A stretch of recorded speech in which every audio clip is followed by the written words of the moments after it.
Alright, what's up guys? My name is Zach, and for the last 7 days, I've been driving the 2023 Hyundai Elantra Limited. Up front is a 2.0 liter inline 4, and down below is an IVT. Now, I'm super excited to be making this video because I've spent the last 7 days driving this car. I've really gotten a good feel for it. This was my car over the New Year's week, so technically Hyundai gave this car to me last year. But there are some things I really like, there's some things that I really don't like, and I'm excited to share that with you today. If you would like to submit your own vehicle, you can head on over to my website, zackpradel.com/submit. It's a quick and easy submission form, takes under a minute to fill out, and I come out to you. But let's get back to that 2-liter inline 4 under the hood, making 147 horsepower. It is an incredibly unremarkable engine. It's not very quick, it's not very fun to drive, and there's no real notes I have about it. However, there is one big perk, and that would be the fuel economy.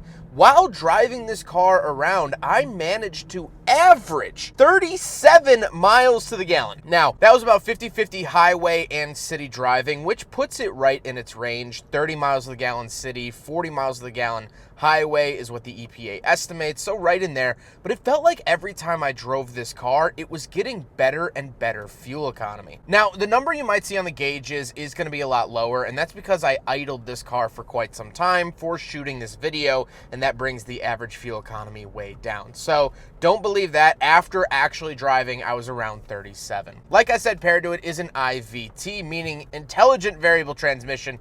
Basically the same thing as a CVT. I don't love it. I don't like hate it, but I also didn't floor it a lot. I wasn't driving this car for the driving pleasure. I was using it as an appliance, and in that application, the IVT is fine. Last but not least, the Hyundai Elantra is front-wheel drive. So how does it feel to drive the Hyundai Elantra Limited? Well, this is going to be the biggest downside of the Elantra, in my opinion. Now, I have been spoiled by other makes like Mazda and Honda, which I think those cars drive a lot better, the Mazda 3 and the Honda Civic, respectively. And so this does feel very computerized. It feels very digital. It's not very responsive. You don't get much road feel or feedback in the steering. And for someone like me who really takes pride and enjoys that part of driving, this isn't really my favorite driving car. However, for someone that's just getting point A to point B, working a 9-to-5 job, going to and from school, maybe a stay-at-home parent, shuttling kids around, you're not really looking to cut up canyons and do highway pulls in your next drag race. And so the Elantra is fine for all other driving that isn't spirited driving. So that is very, very good. So that's the out of the way. Let's talk about the interior. Well, in front of me, I have a completely digital gauge cluster.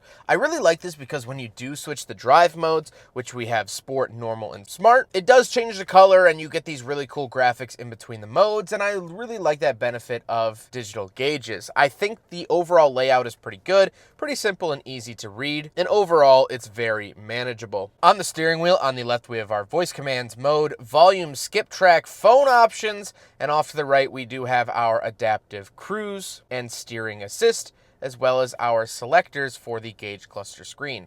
Let's go back off to the left. The one thing I hate about Hyundai's is that the skip track is down instead of up. So volume is up and down, but if you want to skip the track, you push down instead of up, and it always catches me off guard whenever I get into a Hyundai. Just a little tiny annoyance. The adaptive cruise off to the right, really fantastic system. It does have steering assist as well, so you do keep your hand on the steering wheel, but it will steer for you on the highway, and it seems to be a very good system, besides when the lines either get really hazy or if the lines expand into 2 lanes. The car can sometimes get confused, but other than that, I did it for about 2 hours during my time with the car, and I had a lot of confidence in it. The overall steering wheel looks and feels nice, no complaints there. However, off to the left, we do have this little circle. It does nothing. This is just for visual symmetry, basically. This was kind of a blank panel, and so Hyundai was like, wow, we should put something there. Kind of odd. Then we do have a climate control vent. Our gauge dimmer switches, lane keep assist, and traction control off. The gauges at night are always super bright. You always have to turn them down. I don't know why. Maybe this car just wasn't saving my settings or something. But every time I got in the car, the climate settings were reset, the gauge brightness was reset, so I had to change it every time I wanted to drive. Moving on to the door, we do have a speaker, this really nice cloth material, power mirrors, power locks, and power windows. Moving into the center, we do have our infotainment screen, Apple CarPlay, and Android Auto. Here's what the backup camera looks like. Other than this, nothing really too interesting found here in the center screen. However, we do have the sounds of nature, which is always a nice, pleasant way to spend my morning reviewing a car. Take a listen here.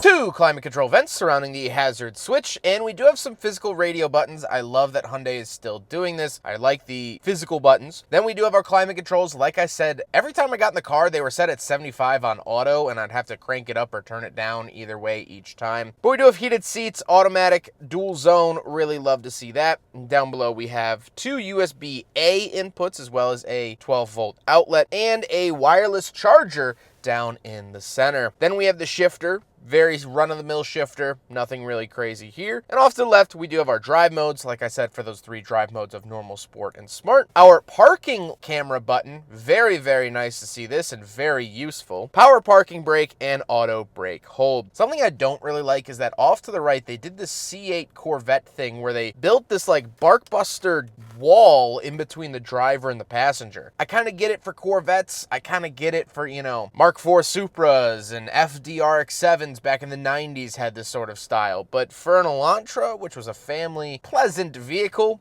it just seems a little out of place. Then we do have cup holders. So we'll do a big friggin' bottle test. And not only does the Hyundai Elantra pass, which we knew here on the channel, we did it 2022, but something I love, and I'm calling it right now, I know it's early, this might be the best cup holder of 2024. You can pull it out, twist the cup holder around, and change the depth.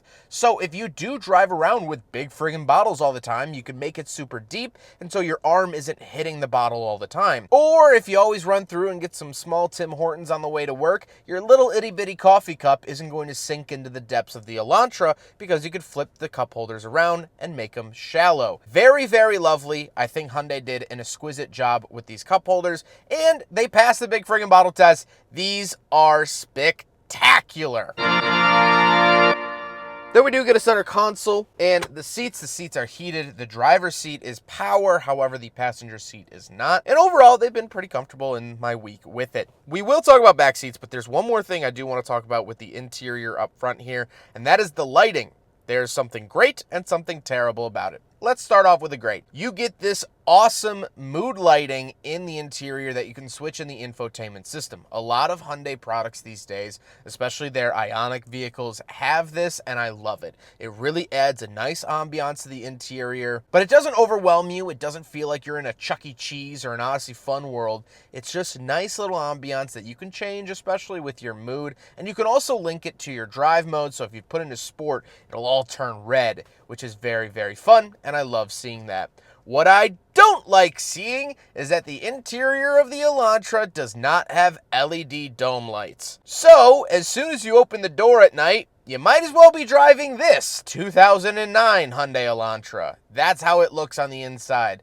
I think it would have cost Hyundai, 30 extra cents to put LED dome lights in and just updated the entire interior in 1 second.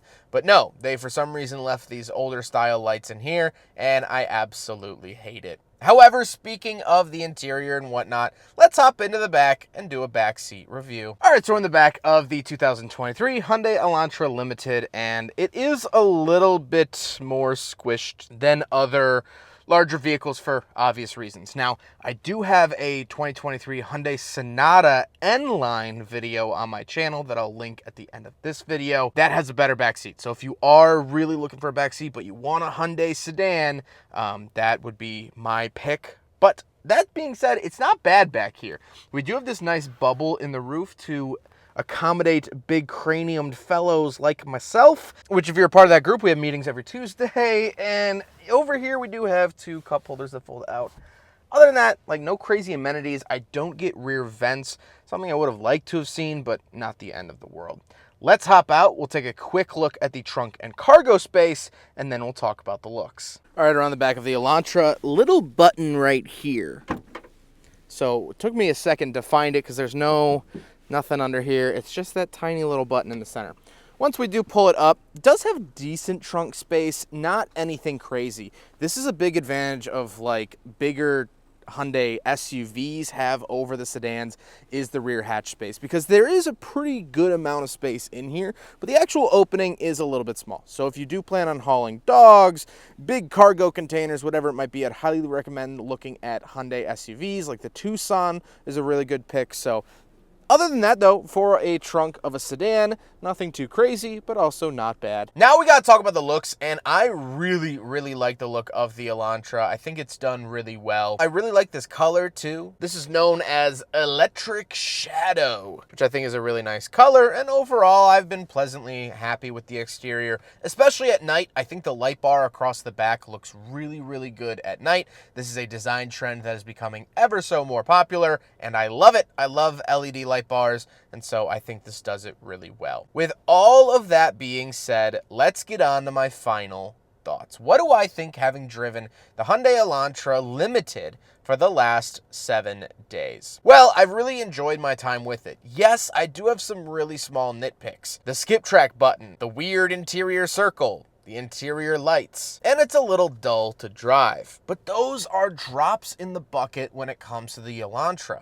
I think this is a really solid choice. Couple of reasons for that. First of all, the price tag. This is the limited trim, which is a higher trim level, before you get into like the Elantra N and vehicles like that. $27,000. Here in 2024, a $27,000 vehicle is wonderful and an absolute treat. I think this is very much well worth that price tag, just with the interior space, features, and drivetrain. I am thoroughly impressed with the fuel economy I was able to achieve with the 2-liter inline-4 that is not a hybrid. There's no turbo, so you're not gonna have to worry about turbocharged issues. I think it was spacious enough. I took a couple of my friends here in the back of the Elantra and they didn't bark or complain. And so no, if you want a car to take to the racetrack, should you get an Elantra Limited? No. Probably go up to the Elantra N, or there's plenty of other options out there. But if you want a good, solid sedan to get you to point A to point B, there's not a whole lot of fuss that goes into it.